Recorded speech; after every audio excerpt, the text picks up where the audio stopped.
Anyway വേദിയിൽ ഇരിക്കുന്ന ഞാൻ ഉൾപ്പെടെയുള്ള വിശിഷ്ട വ്യക്തികൾ, എൻ്റെ മുമ്പിലിരിക്കുന്ന ഇങ്ങോട്ട് തിരിഞ്ഞിരിക്കുന്ന അതിലും വിശിഷ്ട വ്യക്തികളെ ഒരു നല്ല സായാഹ്നം ആദ്യം നേരുന്നു. ഞാൻ ഈ സിനി ഫയലിൽ എങ്ങനെയാണ് ചേരുന്നതെന്ന് ചോദിച്ചാൽ, ഈ സിനിമയെ പറ്റിയുള്ള കുറ്റങ്ങളൊക്കെ ഇങ്ങനെ എഴുതിയിട്ട് അപ്പോൾ ഇങ്ങനെ ഓരോരുത്തർ സ്ക്രീൻഷോട്ടൊക്കെ ഇങ്ങനെ അയച്ചു തന്നു. അപ്പം ഞാനിത് ആരാണ്, പക്ഷെ സിനിമയ്ക്ക് കുഴപ്പമില്ലാത്ത അഭിപ്രായം ഉണ്ടല്ലോ, പക്ഷെ ഇങ്ങനെ അതിലിങ്ങനെ ഓരോരുത്തർ, അപ്പോൾ എനിക്കിതിനെപ്പറ്റി അത്ര അറിയില്ലായിരുന്നു അപ്പോഴാണ്. അപ്പോൾ ഈ കൺകെട്ട് സിനിമയിൽ മാമുക്കോയെ പറയുന്നുണ്ടല്ലോ, ആരാ എന്നെ തൊട്ട് കളിക്കാൻ എന്നുള്ള രീതിയിൽ പറയുന്നുണ്ട്. അപ്പം ജയറാം പറയുന്നുണ്ട് ഞാനുണ്ട് തൊട്ട് കളിക്കാൻ എന്ന് പറഞ്ഞ പോലെ ഞാൻ ഇതിനെ പറ്റി അന്വേഷിക്കും. അപ്പോൾ ചോദിച്ചപ്പോഴാണ് ബിജിത്തിനെ ഇവൻ പരിചയപ്പെടും. അപ്പം കാര്യങ്ങൾ ചോദിച്ചു. അപ്പോൾ ചേട്ടാ ഇത് ഇന്നതുപോലെയാണ് കാര്യങ്ങളെല്ലാം ഇവൻ പറഞ്ഞു തന്നു. അപ്പം അങ്ങനെയാണെങ്കിൽ ഞാൻ എന്നാൽ ബിസിനസ്സുകാരനാണോ എന്താണോ ഇങ്ങനെ ആലോചിച്ച് കഴിഞ്ഞപ്പം ഇതിൽ ചേർന്നേക്കാം എന്ന് തീരുമാനമെടുത്തു. അപ്പം ഇനി നെഗറ്റീവ് വരത്തില്ലല്ലോ എന്ന് ഓർത്ത് അപ്പം ബിജിത്ത് പറഞ്ഞ് ഞാനങ്ങനെ ഇതിൻ്റെ അകത്ത് ഇതായി. അടുത്ത സിനിമ വന്നു കഴിഞ്ഞപ്പം വീണ്ടും അതായത് ഓരോരുത്തരുടെ അഭിപ്രായങ്ങളാണല്ലോ, നല്ലതുകൊണ്ട് ചീത്തയുണ്ട്. അപ്പോൾ വീണ്ടും ഇങ്ങനെ ഇത് വന്നു, മോശം അഭിപ്രായങ്ങൾ വന്നു കഴിഞ്ഞപ്പം അപ്പോഴാണ് ഞാൻ ആലോചിച്ചത്, കൺകെട്ട് എന്ന് പറയുന്ന സിനിമയിൽ വീണ്ടും ഞാൻ ആലോചിച്ചു എന്താണെന്ന് വെച്ചാൽ, ജയറാം വന്നു കഴിഞ്ഞപ്പോൾ ഇങ്ങനെ പറഞ്ഞല്ലോ, ഞാനുണ്ടെന്ന് പറഞ്ഞു കഴിഞ്ഞപ്പോൾ മാമുക്കോയെ തോളെ കൈയിട്ടിട്ട് ആരുണ്ടറ ഞങ്ങളെ തൊട്ട് കളിക്കാൻ എന്നുള്ള രീതി.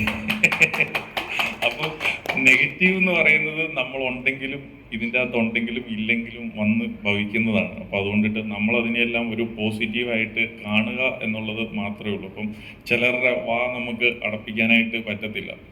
ഞാൻ നോക്കിയപ്പോൾ ഇന്നാൾ ഞാനൊരു സഭയിലൊരു ഇത് ചെന്നപ്പോൾ എന്നെ അറിയാലാത്തവൻ എൻ്റെ കുറ്റം പറഞ്ഞുകൊണ്ടിട്ടിരിക്കുക. ഞാൻ ചോദിച്ചു, അവൻ എന്നെ അറിയത്തേ ഇല്ല, അവൻ ചുമ്മാ അല്ല ഞാനിങ്ങനെ കേട്ടിട്ടുണ്ടെന്ന് പറഞ്ഞു. അപ്പോൾ എന്ന് പറഞ്ഞ പോലെ ഒരാളുടെ നമുക്ക് അടച്ചു മൂടാനായിട്ട് പറ്റത്തില്ല. അഭിപ്രായങ്ങൾ ഇങ്ങനെ സംഭവിച്ചുകൊണ്ടിട്ടിരിക്കും. സിനിമ വരുന്നുണ്ടോ അഭിപ്രായങ്ങൾ വന്നുകൊണ്ടിട്ടേ ഇരിക്കും. അതുകൊണ്ടിട്ട് ഇതൊക്കെ ഒരു സ്പോർട്സ്മാൻ സ്പിരിറ്റിൽ എടുക്കുക.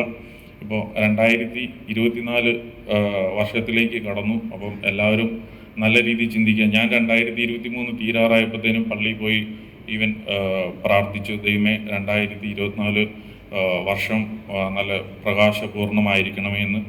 അത് കഴിഞ്ഞിട്ട് ഞങ്ങൾ പൂത്തിരിയൊക്കെ കത്തിക്കാനായിട്ട് പോവായിരുന്നു. അവിടെ ചെന്ന് കഴിഞ്ഞപ്പോൾ തന്നെ നമ്മുടെ കൂടെ പൂത്തിരി കത്തിച്ച ഒരാളുടെ അത് സ്പാർക്ക് എൻ്റെ കണ്ണിലേക്ക് വന്നിട്ട് വീണ് ഞാനിപ്പോൾ ഒരു 10 ദിവസമായിട്ട് റെസ്റ്റ് എടുത്തിട്ടിരിക്കുമായിരുന്നു. കാരണം ഞാൻ ഓർത്തു പ്രാർത്ഥനയ്ക്കൊക്കെ ഇത്ര വേഗം തന്നെ ഉത്തരം തരുവാണെന്ന്. കാരണം എൻ്റെ കണ്ണ് 2024 ആകുന്നതിന് ഇപ്പുറം തന്നെ പ്രകാശമാക്കി തന്നു. അപ്പോൾ ഞാനതിൽ നിന്ന് മനസ്സിലാക്കിയത്, ന്യൂ ഇയർ ഒക്കെ ആയപ്പോഴത്തേനും ഈശോ പോലും ദൈവം പോലും ഫ്രീ ആയിരുന്നു. കാരണം എല്ലാവരും സെലിബ്രേറ്റ് ചെയ്യാനായിട്ട് പോയപ്പോഴത്തേനും ആരും പ്രാർത്ഥിക്കാനായിട്ടില്ലായിരുന്നു. അപ്പോൾ കയ്യോടെ തന്നെ അവസരമൊക്കെ ഈവൻ തന്നു.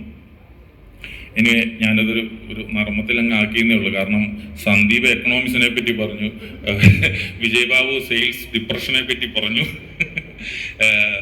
അതൊക്കെ കവിത പറഞ്ഞു. അപ്പോൾ അതുകൊണ്ടിട്ട് എല്ലാവരും ഒരു സീരിയസ് ടോക്കിലേക്കൊക്കെ പോവുകയാണ്. അപ്പോൾ എല്ലാവരും പറഞ്ഞു ഇതൊരു ഒരു സിനി ഫയൽ എന്ന് പറയുന്ന ഒരു കുടുംബമാണ്, അതിൻ്റെ മെമ്പേഴ്സാണ് ഇപ്പോൾ വന്നേക്കുന്നത്. അപ്പോൾ അതെല്ലാം ഒരു ഫണ്ണായിട്ട് കാണുക. പക്ഷെ അതിൻ്റെ ഇടയിൽ വിജയബാബു പറഞ്ഞ ഒരു വളരെ വലിയ കാര്യമാണ്, ഇപ്പം ചെറിയ സിനിമകൾ വരുമ്പോൾ തിയേറ്ററിൻ്റെ ഷോസ് തരുന്നത്. അതിപ്പോൾ ഞാൻ ഉൾപ്പെടെ ഉള്ളവർക്ക് സംഭവിക്കുന്നതാണ്. കാരണം അത് ഞങ്ങൾ സീരിയസ് ഡിസ്കഷൻ നടത്തിക്കൊണ്ടിരിക്കുന്ന ഒരു വിഷയമാണ്.